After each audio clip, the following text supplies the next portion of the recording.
do you think your purpose is a given, or do you think that we create it? Hello, everyone, and welcome to Deep Shit.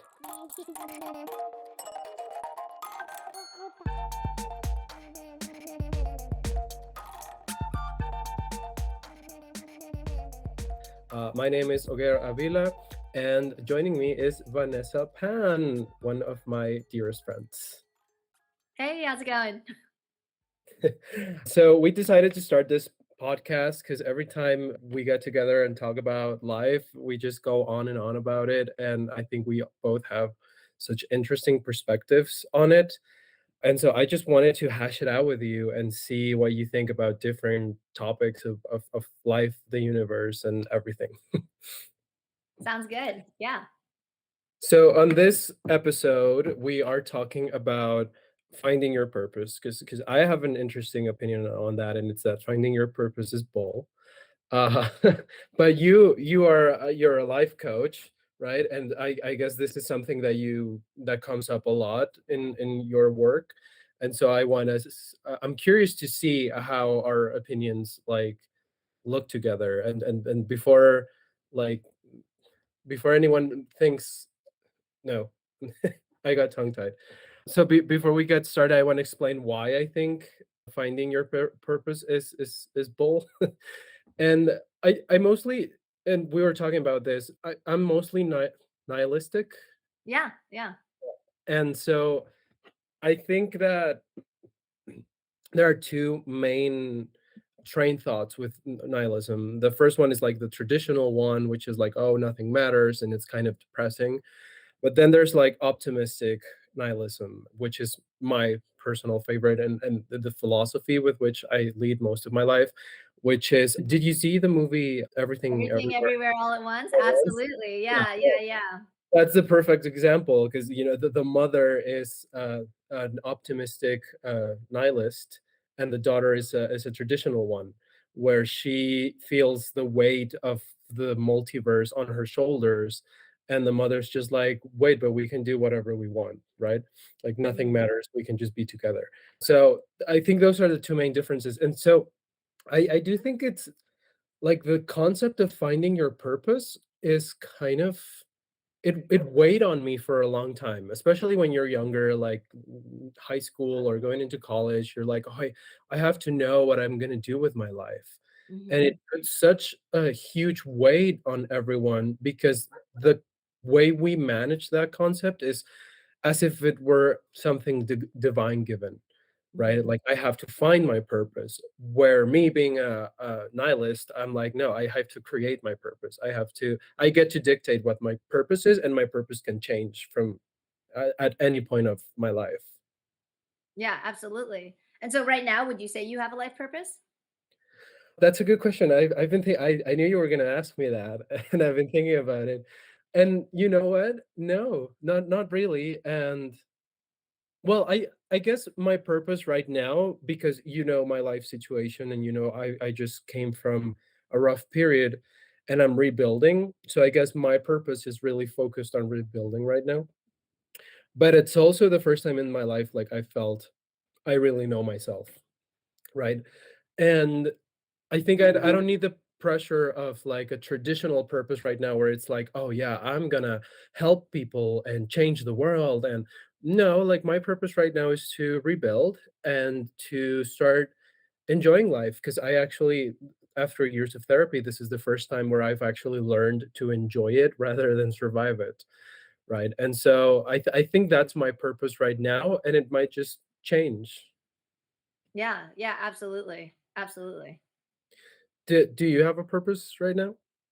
Yeah. I mean, it's interesting. I mean, one thing that I will say is I don't think we actually, our thoughts aren't too different in a certain sense. I love the idea that nothing matters and the optimistic nihilism. There's actually a really good video. Maybe we can link it down below. That it's one of those animated videos about Oh, optimistic you're nihilism. talking about the Kurzgesagt video. That's the one. Yeah. So That's what introduced me to it, and I love it, and that video is my bible. Yeah. yeah, exactly. So I really like that video. And for me, like I just I think it's only been about a year and some change that I've just kind of like flippantly been saying, "Oh, I know my life purpose," and I can say it in two words. And, I say it kind of jokingly, and yet I haven't found a way to contradict it yet. And you ready for my life purpose in 2 words? Oh my god. To Yes. connect. Oh, I love that. And that's it. And so I do think there's like so many things that I want to do in life. Like I really want to make an eco village and I want 100 trees, like fruit trees and people eating off the land and a jacuzzi and a hot tub. And, you know, I love a feeling a sense of tribe and belonging and contribution. I want to be able to like laugh every day. I want to be able to be in nature every day. There's so many things that I'd like to do, but I wouldn't say that that's really like my life purpose. These are more like things I'd like to experience or things that I'd like to do. Yeah, so I think that's kind of the way that I view my purpose in the fact that it's almost like no matter what could happen to me, if I can connect it somehow, then not all is lost. So even if it's pain, even if it's sorrow, even if it's not what I wanted, it's like, okay, I have this. Now, how do I immediately contextualize it? Like, Oh, I love oh, is this loneliness? Great. How many people on this planet has felt lonely at some point or time? Or it could be a positive thing, right? Oh, I just get to like, giggle with a friend and have a cup of tea and it's 8 p.m. on a Wednesday and we just get to like shoot to the shit about life. And ain't that just like the nicest thing? So, yeah, I would say that that's kind of me in a nutshell when it comes to purpose and life purpose. Yeah. I love that because I think you have found what a true purpose is supposed to be, because like I said, I think we are taught to link our purpose to like our careers or something very from the physical world, whereas the physical world is unpredictable and we have no control over it, and so your purpose can't depend on something that you have no control over. And when you analyze like what at the end of the day, what do I want out of life, that's where you find your purpose, right? So with that said, I guess if I had to name a purpose right now, I think it would be to experience. Like you said, to connect, I say to experience, because I like new experiences. I like getting out there. I think traveling is one of my biggest passions, and it all comes from the fact that I want to experience. Like I want to, like a lot of people are like, "Oh, well, you can just see pictures." I'm like, "Yeah, but it's not the same as when you're there, and I want to experience it for myself." So I guess that's where I would be at right now. But I have Yeah. another interesting question for you, especially because of what you do. And for those who don't know us, Vanessa is a life coach and a really good one because I've actually had a meta session with her and it's amazing. So what do you how what do you think professionally is like the best way to find your purpose, quote unquote? Because I know it's different for everyone, but Okay. So professionally, so kind of what is the purpose of work or what is one's I'm sorry, I actually don't know if I understood that question. okay. So how can people connect to what their purpose is, or how can people create that purpose that they want for their lives? Yeah. Okay. So someone says they want to create their life purpose and it's almost like this like lens, right? So I mean, I really love the idea of you saying to experience because I feel like that innately has an openness and a curiosity. And I feel like when you have an openness and a curiosity, you really get to I don't know, you get to like enjoy so much more. Things become curious and you stub your foot and you're just like, oh, and if your Yeah, purpose is to experience, you're like, I'm experiencing hot throbbing little things in my little tiny digit, nothing in my shoulders, right in my little toe. And it all of a sudden isn't like this angry, horrible thing. It's like, wow, what a sensation, right? yeah, And if we were going to apply my purpose of to connect, I'd be like, oh, I connect to physical pain. I'm so glad I'm not normally in physical pain, but like, what is that? Or I can even connect to the fact that it's just a sensation, right?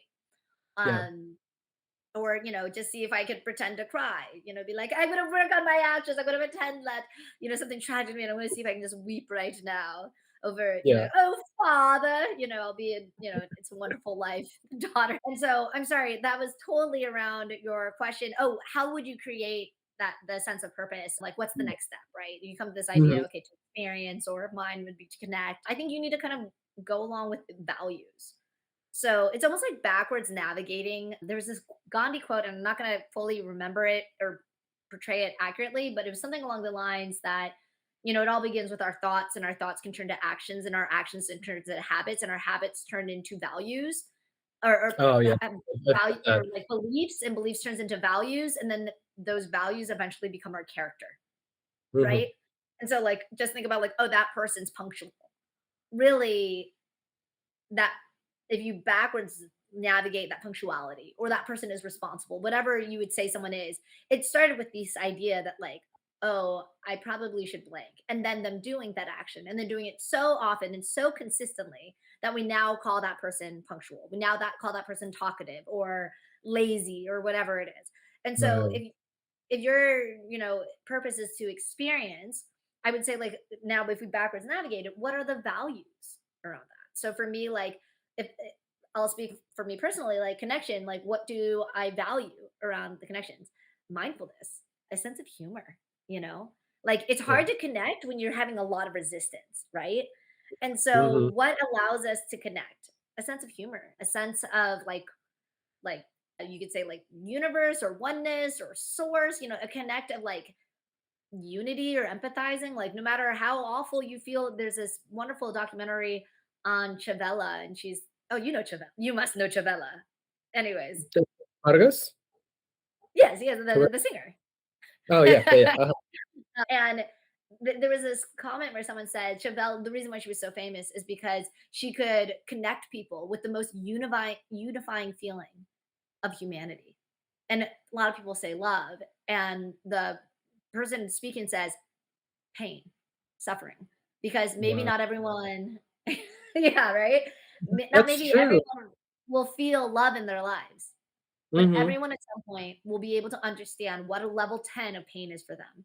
And my level 10 pain is going to be different from your level 10 pain versus somebody else's level 10 pain. But you best believe for us, that's a level 10 pain. And Yeah. so they said that why people loved Chavella is because it didn't matter that she had a different pain. It just hit that like, Mm. oh. And Mhm. so I value like a sense of humor, mindfulness, you know, and like a sense of kind of like, I mean, I guess it's a kind of a really flawed value, but the value is to connect. And so, pretty much, if something's not sticking, it's like, okay, stay open, stay diligent, stay patient. Like, okay, so Mhm. you haven't found the reason behind this. You haven't found, and a lot of times, every time something bad happens, bad happens, Yeah. I quote like a friend of mine who said that she saw this quote, and, she battles with depression, and she goes, this is like the most non cheesy line that makes her feel good, which is, perhaps this is how it begins. And so, Oh. yeah, it's just like, and then this is a very common thing I've been hearing lately is just like the hero story, right? The hero story doesn't normally start with happily ever after. It normally Yeah. starts where shit hits the fan, Yeah. and now what? Like, rise from the ashes, build yourself up. Mhm. So, yeah, I would say pretty much purpose, values, and then trying to the physicality of those values. And then that's the really fun part, right? Between your values and the physicality of those values is the fun part, because you can do anything, right? I Mhm. can say, this is where you could have 3 different lives, 7 different lives, and be absolutely fulfilled under this, why, this purpose, these values of how to live that purpose. The what you do, well, that's the playtime. And so Yeah. I think the big thing is just not fix it on the what, because that's a Mm. great way that when the what switches out, you have nothing to stand on. But if Yeah. this what switches out and you realize that there's 1,000 whats that you can execute on upon your how and your why, that's when, Mhm. you're golden. I think that it takes a lot of self-awareness to really find your purpose. Because I know, like, I've been going to therapy for, like, 4 or 5 years now. Can you believe it? Like, we met before that. So, I've been going to therapy so long and consistently that I get to experience the world in a completely different way because I've understood what parts of myself are like trauma responses or automatic mechanics within me, and I've come to understand which parts are like my actual passions, right? And I do see in a lot of my friends still that they can't tell those things apart. right? And so Mhm. they're living their lives in a way that just they're I feel like they're exhausted trying to chase something that they don't even understand what they're chasing. Like they think they're chasing a dream when they're chasing, I don't know, my mom always told me I had to be a doctor. And so and she would make fun of people who were not doctors. And so when I was little, I learned that if I wanted to win my mother's love, I had to be a doctor, right? And so these people grow up, that's not my case. These people grow up and then they're like their sense of worth is tied to a career, right? And you would think Mhm. like, well, it's good that someone's pursuing a career as a doctor, and yes, it is, but you have to really understand why you're doing it, and I think that's where a lot of people lose their purpose when we don't have that self-awareness to know what do I actually want or was I taught to want. Whose voice is here, right? The idea of like, so you have a limiting belief or you have something and you're like, oh, and especially when you have that friction of like, oh, I want to do this, but there's this thing pulling you back. That thing pulling you back is just trying to protect you in some way, shape, or form. But if you look at that thing, you'll be like, whose voice is this? That could be mom. That could be society. That could be someone in your past. Like it could be just a limiting belief. And I really love what you mentioned about the doctor one because let's do that example of like the why, how, what, or your purpose, your values, and then how you live those values, right? So being a doctor, we have two people in med school. One of Mm, them, they're just living out the hollow dreams of their parent who is vicariously living through them yeah, through some notion of success. So they're going through the whole route, and really underneath all of it is a sense of like please love me, and yeah, like lack of worthiness, of like innate worthiness and whatever. So you have that doctor, and then you have another person, and yet again the exact same what, right? But we're yeah, going, if we want to go into that deeper stuff of like how and why, you have another person that at such a young age they knew that they were obsessed with healing. They mhm, loved seeing something wounded and then heal.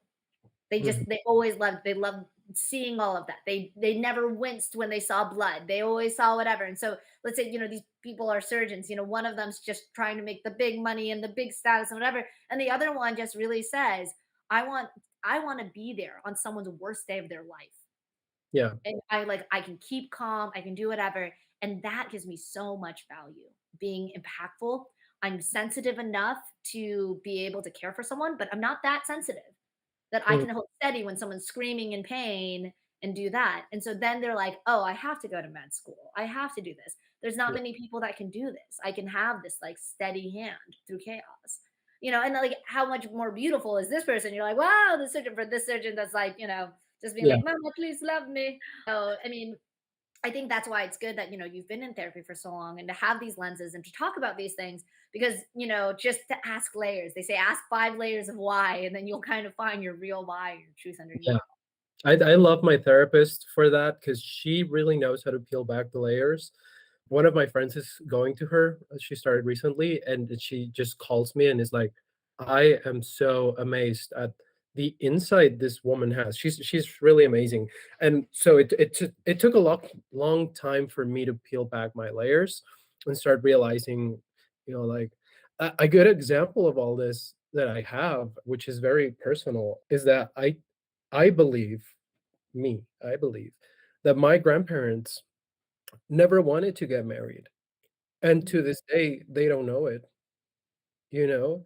They mhm, never knew themselves well enough to understand what they wanted out of life, mhm, and they ended up creating this life that is not theirs, mhm, right? And it's a heavy example because these are people from another time, they're products of their time, and they're not gonna change now.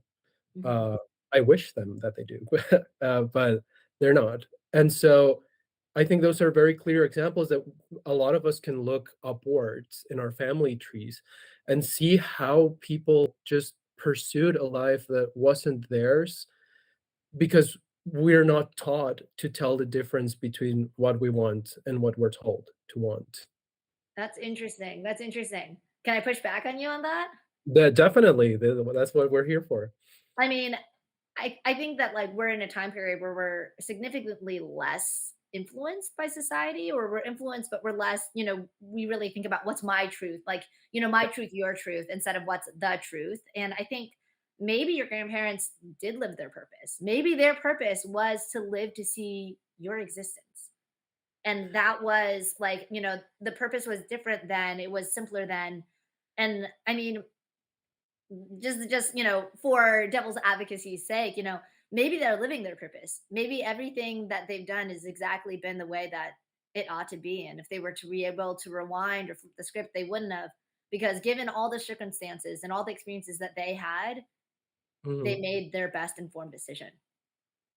I like that point of view, and it's one of the reasons why I said "to me," because I feel that our perception of other people is very limited, very, very limited.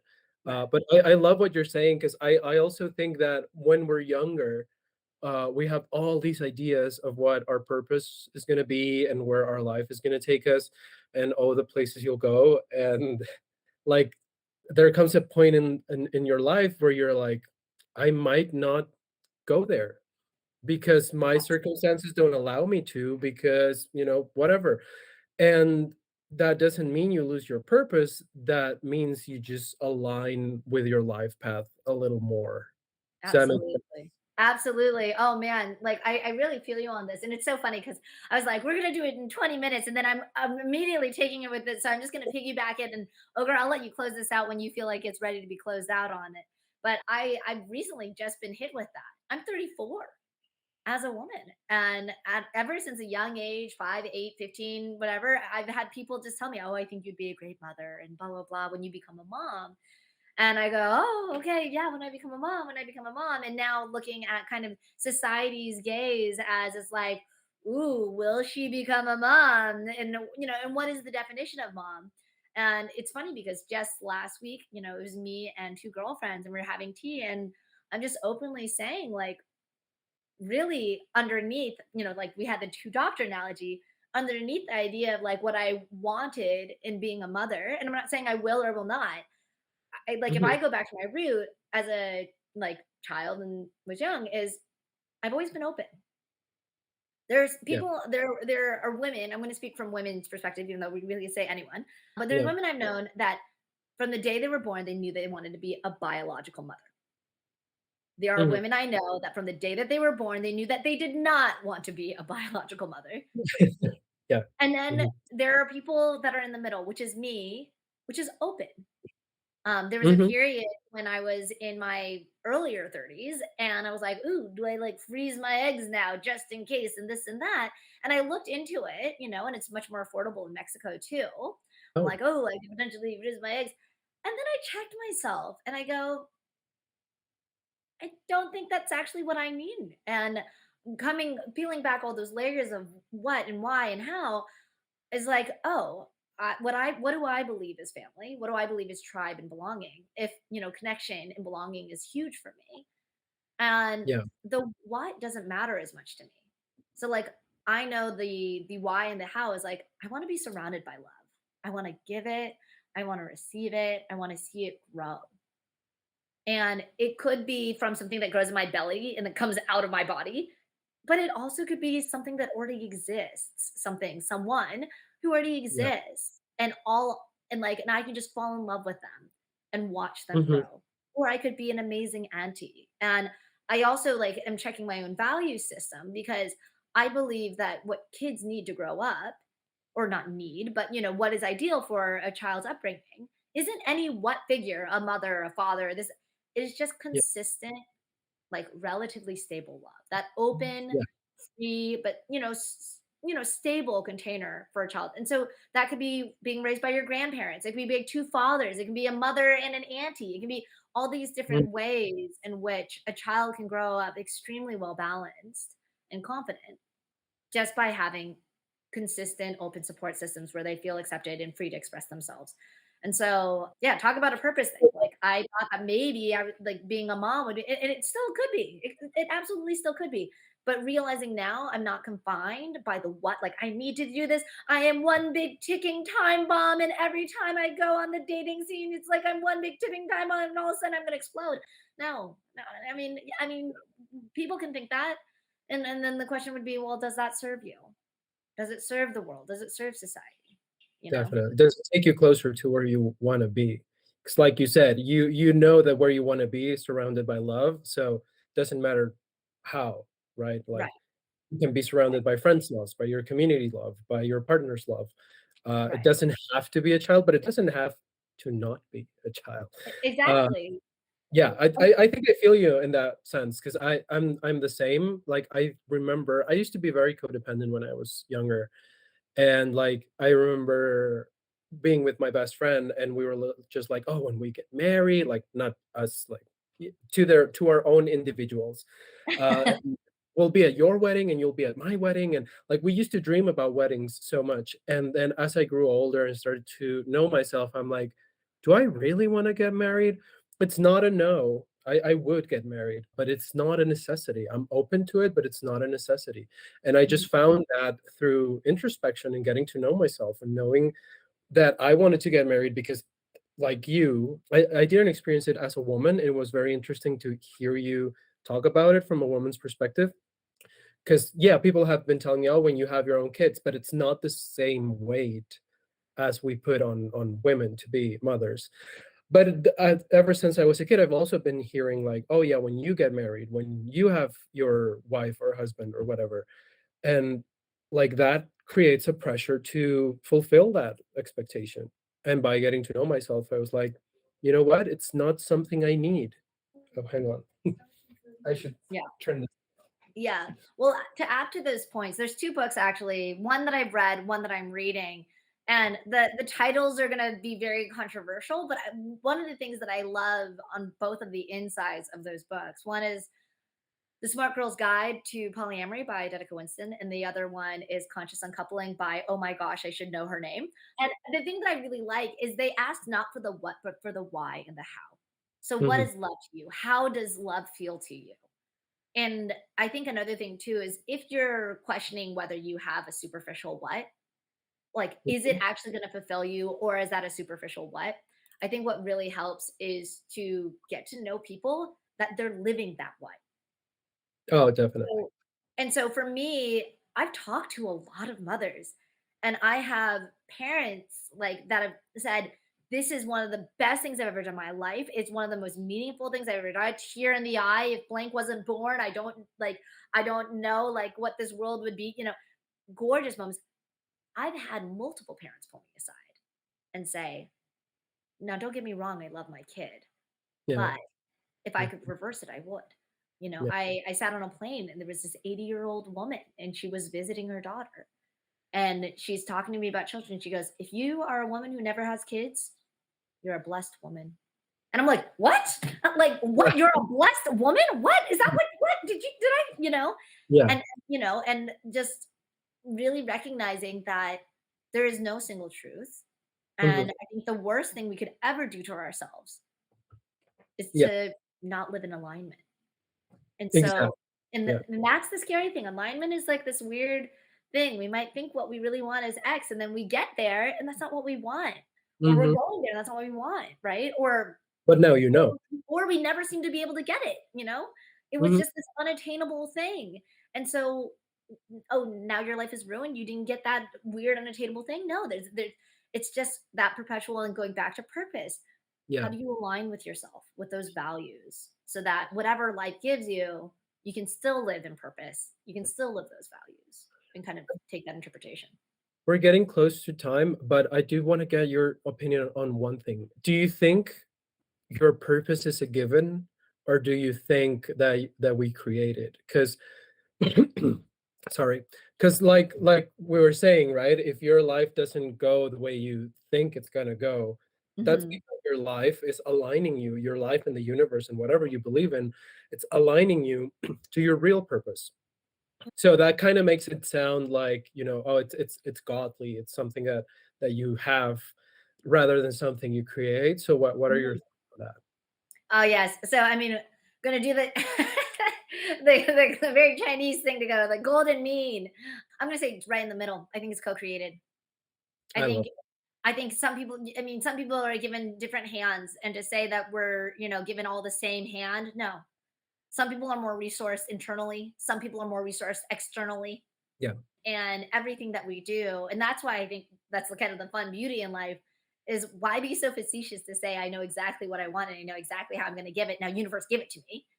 But also, how what a waste to say I don't know what I want to do in life. There's nothing to do in life. Like there's no matters. So I'm just going to scratch my belly button. There is no point. Like throwing away one of the greatest gifts that we've ever been given. They say is like we're 1 in 4 trillion possibility that we would be exist, that we would be that one sperm. And the one funny joke that a friend told me where they found out that the percentage of your existence, Yeah. like ogre, your actual existence is like 1 in 4 trillion. It's very, very rare. And I can't remember who I was talking to, but I was talking to some guy and he said that every single time he saw someone he didn't like, he would go, "You were the 1 in 4 trillion?" Because at one point there was 2 million sperm and we're all like swimming up, and then you're like, "Oh, I You did were the it." And best they had to offer. they're like, "That was it. You were the 1 in 4 trillion, my friend." Like, and that, whoever we meet, Yeah. that's the 1 in 4 trillion of the chances. So, I love the idea that we're co-creating it. I do think, again, going back to therapy and the way my therapist has explained stuff to me, the subconscious and especially the collective subconscious, I remember she even once said that she believed, and this is personal belief and everyone can believe what they want, but that she believed that what we for millennia have been calling God is actually the collective subconscious. And so you are mm, co-creating with yourself, but at a higher mm, level. Does that make sense? Like I love the idea that the collective consciousness is just weaving this beautiful story for everyone. And so, yeah, mm. as an individual, you can want your story to look like this. And in some parts of it, you will, and you can push on it. But some parts, the collective subconscious will be like, no, no, no, you think you want that, but come here, look at this, right? Yeah. And it's like once you give into that, you start creating a life that's more beautiful than what you could have imagined. Absolutely. Oh man. Okay, I have the last thing, and we're just gonna go, and then like we can talk. You gotta cut me off, ogre. Yeah, One of the most, so speaking of therapy, in my last therapy session, I was talking to my therapist, and one of the things that he asked was like, "Okay, what are you getting from this session?" And it was totally not what our whole session was about. But one of the things that I didn't like for the longest time is the idea of mistake, the idea of failure, the idea of errors. I just don't like those words. I don't like the connotation of it, but I mean, they symbolically mean something, right? yeah.